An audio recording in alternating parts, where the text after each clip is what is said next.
Seeing who it was, Wei Wuxian's heart almost rose to his throat. It was Lan Zhan. Why was he here? He had been genuinely startled by Lan Wangji's action earlier that morning, and now he was unusually alert, instinctively taking 2 steps back. Yet, he still tried to appear nonchalant, laughing as he said, "Lan Zhan, out for a walk as well?" Lan Wangji asked in a calm tone. "Why aren't you going back to eat?" Wei Wuxian smiled slightly, one hand already discreetly resting on the flute at his waist, and said, "You go ahead. I'll be there soon." Lan Wangji scrutinized him for a moment, as if finally deciding not to continue like this. He straightforwardly said, "Wei Ying, you really do have memory loss." Seeing his poor act exposed, Wei Wuxian stopped pretending. He reached out, pulled out the Chenqing, spun it twice in his hand, and slightly raised his chin, saying, "Is that so?" Lan Wangji remained silent, seemingly deep in thought. The two stared at each other silently for a moment. Wei Wuxian hadn't yet decided whether to speak again or just run away. When suddenly the white figure in front of him flashed, he was momentarily stunned.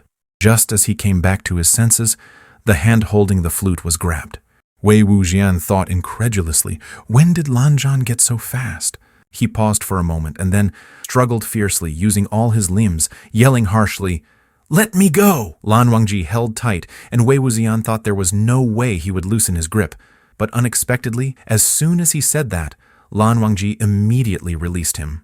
Wei Wuxian, due to struggling too hard, stumbled back several steps before steadying himself again. He took a breath, raised his head, and tried to sound calm as he said, "Lan Zhan, I don't know what I promised you before, but right now Lan Wangji calmly interrupted.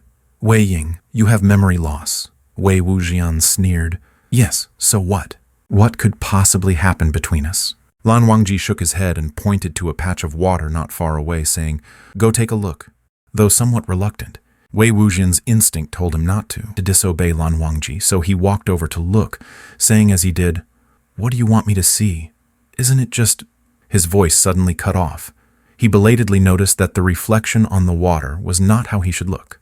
Wei Wuxian trembled slightly, raised his hand to touch his face and murmured, "What's going on?"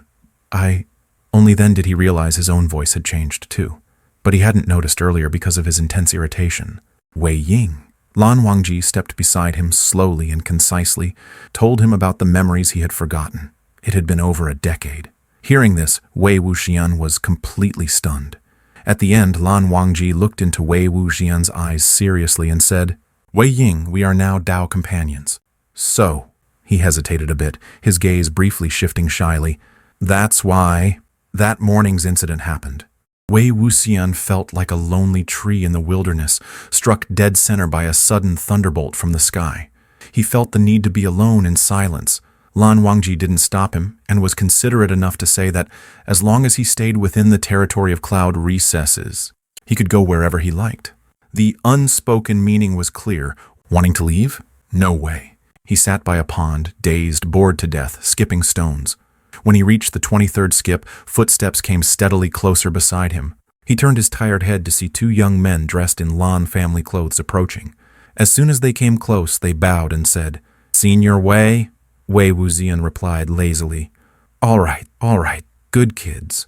But too bad. I can't remember who you are." The 2 youths exchanged glances, their faces showing a mixture of barely concealed surprise, but mostly a just-as-expected expression, probably having already learned of his amnesia from Lan Wangji.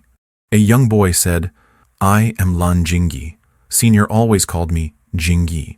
Another young boy said, "Senior Wei, I am Lan Sijui."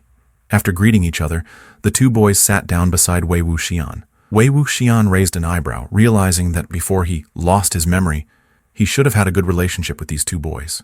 He might be able to get some information from them, so he waved his hand to signal them to come closer and said, "Hey, let me ask you, am I really a Dao companion with your Han Guangjun?" The 2 boys glanced at each other again. The boy named Lan Jingyi looked incredulous and said, "Oh my God, Senior Wei, you even forgot about this. When you confessed to Han Guangjun back then, it was earth-shattering and moved the heavens and spirits." Wei Wuxian twitched his eyebrows. "I confessed to Lan Zhan?" Lan Jingyi nodded vigorously. Yes. No matter how much Wei Wuxian thought, He couldn't recall the scene. He couldn't help but ask, "Were you there at the time? Do you remember what I said?" Lan Qiren said, "I wasn't there, but my friend told me several times. Senior Wei, if you want to know, I can act it out for you." Wei Wuxian was speechless. "Then please do." So Lan Qiren sat upright and let Lan Sijui sit beside him, acting as Lan Wangji. He grabbed his shoulder with one hand and pointed 3 fingers to the sky with the other, seriously and somewhat excitedly saying, "Han Guangjun, you are specially good, I like you." Wei Wuxian held back from interrupting him. Lan Qiren continued, "I want to hunt with you every night for the rest of my life." Wei Wuxian, Perhaps because Lan Qiren was too excited acting, Lan Sijui looked a bit restless. Wei Wuxian thought they would stop soon, but unexpectedly Lan Qiren went on, "I also want to go to bed with you." Wei Wuxian. The last few words were said by the young boy awkwardly and shyly, but Wei Wuxian couldn't hold back and burst out laughing. Sorry. He wiped his mouth while raising his hand. Wait. Did I really say that?" Lan Qiren said, Yes. Probably. It's close enough. When a person is shocked to the extreme, they don't get more shocked but start thinking about the rationality of the matter. Just now, Wei Wuxian stroked his chin seriously and said, Thinking about it this way. It's possible I did say something like that in front of everyone. Talking with the 2 boys felt less pressured than talking with Lan Wangji. After a few sentences, they quickly warmed up again. Listening to their vivid and lively stories describing how he brought them around to cause trouble was becoming more and more amusing. Thinking that he had forgotten so many fun things, he couldn't help but feel very regretful, showing a bit of disappointment on his face. Lan Sijui keenly noticed this and comforted him, saying, "It's okay, Senior Wei. Many forgotten things can be recalled again. Maybe soon your memories will restore." Wei Wuxian made a sound, neither agreeing nor denying. Then he turned his eyes and beckoned the 2 boys over with a finger, putting his arm around one of them and said, "How about this? Can you guys do me a favor?" Lan Sijui said, "Please say, Senior." Wei Wuxian smiled mischievously. "Help me get out of here. I'll go have a look elsewhere. Maybe I can remember something." Unexpectedly, as soon as he finished speaking, the 2 boys immediately changed their faces, hurriedly pulled away from under his arm, took 3 steps back and shook their heads like rattles, saying, No. Han Guangjun said, "We must not let Senior Wei leave cloud recesses."